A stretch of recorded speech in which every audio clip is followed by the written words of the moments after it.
Hello everyone, welcome back to the channel. और आज हम लोग बातें करेंगे कि जब फर्म अपने आप को डिसॉल्व कर रही है, फर्म का डिसोल्यूशन हो रहा है और वहां पे लायबिलिटी में एक पार्टनर का लोन है, तो पार्टनर के लोन को किस तरीके से सेटल किया जाएगा at the time of dissolution. तो यहाँ पे आज हम लोग बातें करेंगे 3 केसेस की। पहला केस, जब फर्म अपने पार्टनर के लोन को पार पे रिडीम करेगी। अब पार क्या होता है? पार का मतलब है कि जितने का लोन था उतने में ही पूरे का पूरा सेटलमेंट किया जा रहा है। एग्जाम्पल, पार्टनर ने फर्म को 5,000 रुपीज का लोन दिया था और अब फर्म उसको 5,000 रुपीज पूरा वापस कर रही है। तो इसका ट्रीटमेंट आप लिखेंगे, इसकी journal entry, partners loan account debit to cash a bank account. 5,000 का लोन था और 5,000 का पूरा पेमेंट हो गया।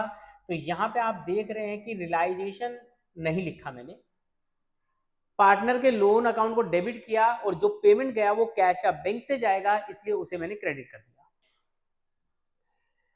अब पार्टनर ने कहा कि भैया हम तो अपना जो लोन है वो डिस्काउंट पे भी सेटल करने के लिए तैयार है। तो फर्म को यहां पे क्या हुआ? फायदा हुआ।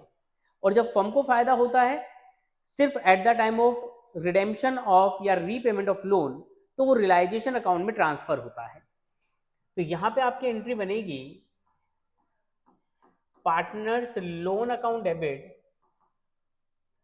एग्जाम्पल लेते हैं, 5,000 का लोन था, 200 का डिस्काउंट हमें मिला, तो आप लिखेंगे रियलाइजेशन अकाउंट, और हमने जो पेमेंट किया वो गया कैश और बैंक से 4,800 रुपीज का।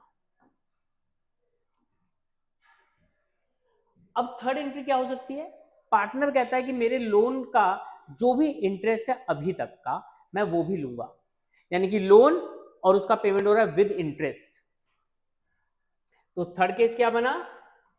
With interest. तो यहां पे आपकी एंट्री होगी पार्टनर्स लोन अकाउंट डेबिट। वही एग्जांपल, 5,000 का लोन था और अब जितना भी इंटरेस्ट ड्यू हुआ है उसे आप डेबिट करेंगे, लाइक 200 का इंटरेस्ट एंड टू कैश या बैंक अकाउंट। ये पार्टनर लोन के ट्रीटमेंट को अच्छे से कीजिएगा, बहुत इंपॉर्टेंट है। तो ये यहाँ पे 3 केसेस आपके जर्नल एंट्रीज में आ जाते हैं। और एक और केस हम करेंगे जिसमें हम लोग बातें करेंगे जब कोई पार्टनर अपने लोन के अगेंस्ट में किसी असेट्स को टेक ओवर करता है।